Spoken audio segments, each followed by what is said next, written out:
अब हमने देख लिया कि कैसे कोई ऐसा कानून नहीं बनाया जा सकता जो हमारे फंडामेंटल राइट का उल्लंघन करता हो। हमने ये भी जाना कि अगर उल्लंघन हो तो आप सुप्रीम कोर्ट में मामले को ले जा सकते हैं। पर अब तक की बात से तो लगता है कि फंडामेंटल राइट्स संविधान की बहुत शक्तिशाली देन है। ऐसा लगता है कि इनकी शक्तियों की कोई सीमाएं नहीं है। और इसके साथ हम अपने पांचवें प्रश्न पर आते हैं। प्रश्न उठता है कि क्या फंडामेंटल राइट एब्सोल्यूट होते हैं, यानी असीमित होता है, यानी निरंकुश होते हैं? नहीं, ऐसा नहीं है। इस संबंध में आप दो चीजें नोट करेंगे।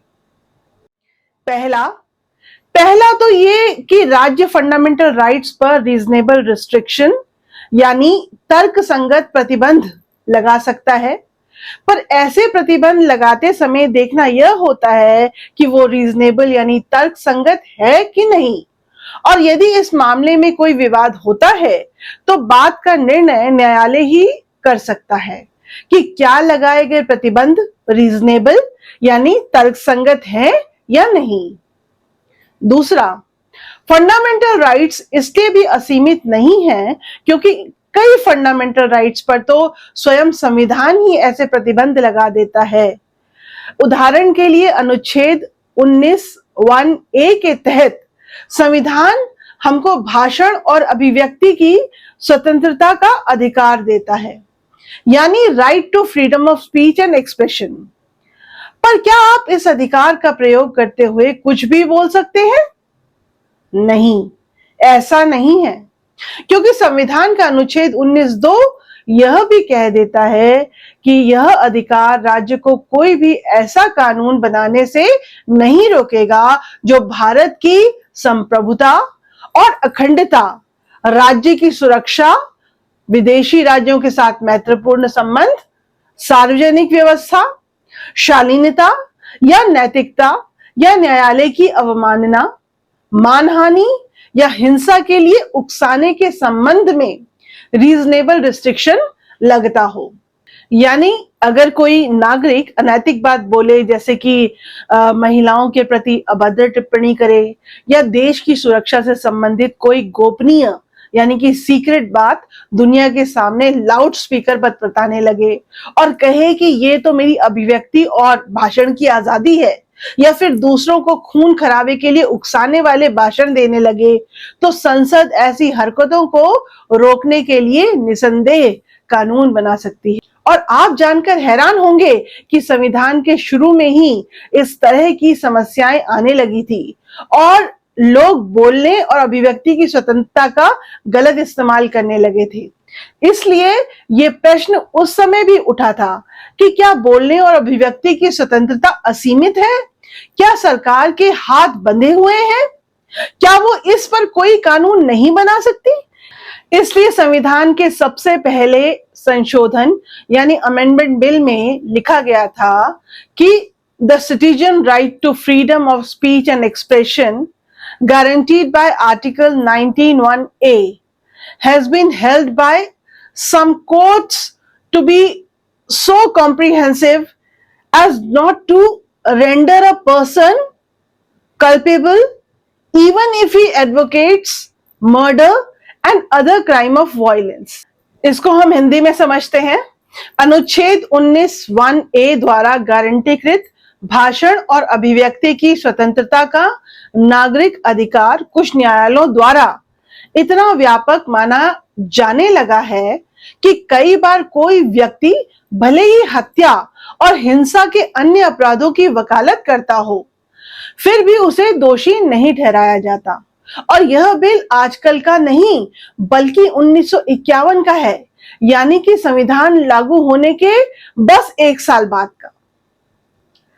तो इसलिए यह बिल्कुल साफ है कि फंडामेंटल राइट्स असीमित नहीं है और राज्य फंडामेंटल राइट्स पर रीजनेबल रिस्ट्रिक्शन यानी तर्क संगत प्रतिबंध लगा सकता है। और इसके साथ हम अपने 6वें प्रश्न पर आते हैं और वो ये है कि क्या हमारे फंडामेंटल राइट्स कभी सस्पेंड नहीं किए जा सकते हैं? यानी निलंबित नहीं किए जा सकते हैं। इसका अर्थ है क्या कुछ समय के लिए फंडामेंटल राइट्स को लागू होने से रोका जा सकता है? तो इसका उत्तर है हां, नेशनल इमरजेंसी के समय ऐसा संभव है। तो चलिए इसे हम थोड़ा गहराई से समझ लेते हैं।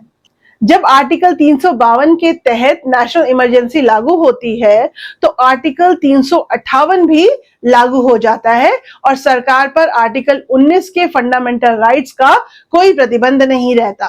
बस शर्त ये होती है कि ये इमरजेंसी वॉर या एक्सटर्नल एग्रेशन के आधार पर लगी होनी चाहिए, यानी युद्ध या विदेशी आक्रमण के आधार पर लगी होनी चाहिए। यदि इमरजेंसी आर्म्ड रिबेलियन यानी सशस्त्र विद्रोह के आधार पर लगी है तो ये नियम लागू नहीं होगा। इसका सरल भाषा में मतलब है कि संसद नेशनल इमरजेंसी के दौरान ऐसा कानून बना सकती है या आदेश दे सकती है तो आर्टिकल 19 के विरुद्ध हो, पर ऐसा कानून या आदेश नेशनल इमरजेंसी के खत्म होते ही स्वतः खत्म हो जाएगा, यानी अपने आप ही खत्म हो जाएगा। इसी तरह आर्टिकल 352 के अंतर्गत नेशनल इमरजेंसी लगाने पर आर्टिकल 359 भी लागू किया जा सकता है। इसके अंतर्गत राष्ट्रपति आर्टिकल 20 और 21 के अलावा सभी फंडामेंटल राइट्स को अदालत में लागू करवाने के अधिकार को सस्पेंड कर सकते हैं। ध्यान से देखिए कि आर्टिकल 20 और 21 सबसे महत्वपूर्ण अधिकारों में से है और इनको विस्तार से हम अलग एपिसोड में इनकी बात करेंगे। उसका लिंक आप नीचे डिस्क्रिप्शन में देख सकते हैं, पर यहां पर इनको बहुत आसान शब्दों में और जल्दी से बता देते हैं। आर्टिकल 20 हमें यह अधिकार देता है कि किसी भी व्यक्ति को सिर्फ उसी गुनाह के लिए गुनहगार साबित किया जा सकता हो जो काम को किए जाते समय लागू कानून के हिसाब से गुनाह था।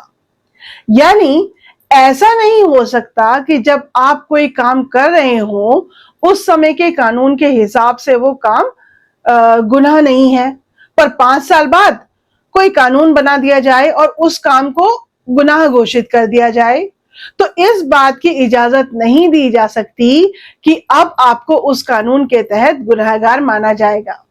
इसी तरह आर्टिकल 21 इस बात का अधिकार देता है कि किसी भी व्यक्ति को जान या व्यक्तिगत स्वतंत्रता केवल किसी कानून द्वारा स्थापित प्रक्रिया यानी प्रोसेस से ही ली जा सकती है।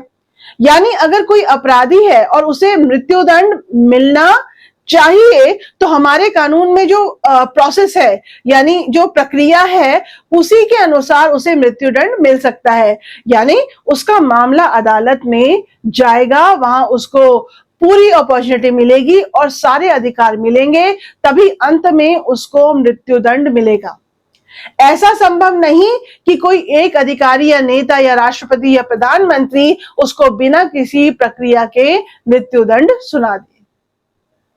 आर्टिकल 352 के अंतर्गत नेशनल इमरजेंसी लगाने पर राष्ट्रपति आर्टिकल 20 और 21 के अलावा सभी फंडामेंटल राइट्स को अदालत में लागू करवाने के अधिकार को सस्पेंड कर सकते हैं।